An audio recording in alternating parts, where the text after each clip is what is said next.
ठाण्यात सफाई कर्मचाऱ्याच्या मुलाची UPSCला गवसणी. जिद्द आणि चिकाटी असली की यशाचे शिखर गाठता येतं, हे ठाण्याच्या प्रणित भोजने या तरुणाने सिद्ध करून दाखवलं आहे. आई ठाणे महानगरपालिकेत सफाई कर्मचारी तर वडील प्रदूषण नियंत्रण विभागात चतुर्थ श्रेणी कर्मचारी. घराची परिस्थिती तशी बेताचीच आणि शिक्षणाचा वारसाही नाही. अशा परिस्थितीत त्याने 6 वर्ष मेहनत घेत UPSC परीक्षा उत्तीर्ण केली.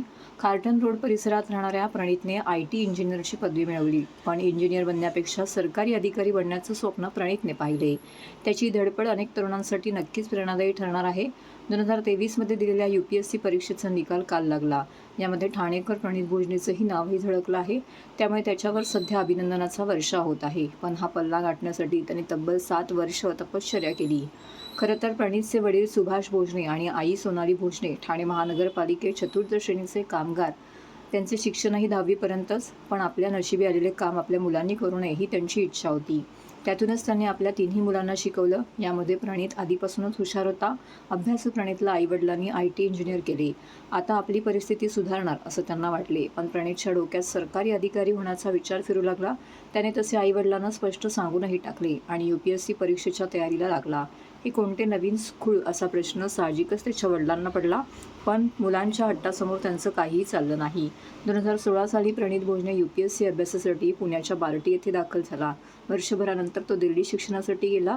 दिवसाचे 10 ते 12 तास अभ्यास करूनही त्याला मात्र यश येत नव्हतं. वर्षामागून वर्ष सरत होते. त्याच्या जोडीचे सर्व मित्र चांगल्या पगाराच्या नोकरीवर लागून स्थिरही झाले. एके दिवशी आईवडिलांनीच पुरे आता असं म्हणत परत येण्यास सांगितले. पण प्रणित मागे हटला नाही. त्याने अभ्यास आणि प्रयत्न सुरूच ठेवले. या प्रयत्नांना अखेर यश आले असून तो UPSC परीक्षा उत्तीर्ण झाला आहे. माझं नाव प्रशांत सुरेश भोजने. मी कार्टन रोड विभाग ठाणे इकडे राहणारा. मी 2023ची UPSC परीक्षा उत्तीर्ण झालो आहे. माझा रँक आहे 849. हा माझा 9वा अटेम्प्ट होता आणि फर्स्ट इंटरव्ह्यू होता आणि मी ही एक्झाम क्लिअर केली. माझं ग्रॅज्युएशन हे इंजिनिअरिंगमध्ये झाले आहे, इन्फॉर्मेशन टेक्नॉलॉजी. मी ग्रॅज्युएशननंतर UPSCचा प्रिपरेशन करण्याचा डिसाईड केलेला. तेव्हापासून मी आत्तापर्यंत माझा अभ्यास करत होतो. मध्ये मी 2 वर्ष जॉब पण केलेला 2020 ते 22पर्यंत.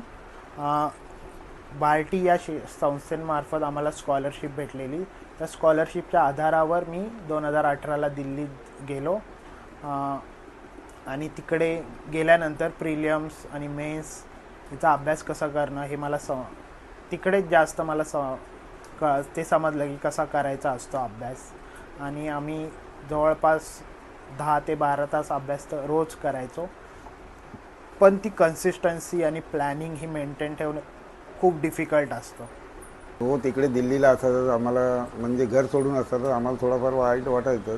म्हणजे आमचा मुलगा आमच्याकडे नाही. आज 8-9 वर्ष झाले. तो 8-9 वर्षामध्ये 3-4 वेळा झालेला आहे तिकडनं इकडे. पण तो आम्हाला दररोज संध्याकाळी 7 वाजता फोन करायचा आणि व्यवस्थित आहे म्हणून सांगायचं. आणि ते आमची थोडीशी आर्थिक परिस्थितीनुसार त्यांनी जो मेहनत घेतली आणि त्याला जो यश आलं ते त्याचा उत्साह बघून आम्हाला एकदम फार भारी वाटतं आणि एकदम छान वाटतं. UPSC पास केले आमचा आनंद म्हणजे गगनात मावेना असं झालं आहे. पण माझ्या मुलांनी खूप मेहनत केली. असं एवढं मन भरून येत होतं आमचं. आम्ही एवढं रडलो जसं समजलं UPSC पास झालं म्हणून. तर आम्हाला रडूच थांबत नव्हतं. आणि माझ्या मुलांनी जे कष्ट केलेत पास होण्यासाठी ते करण्यासाठी मुलाला खूप खूप मेहनत अशी करावी लागते का आता काय सांगू.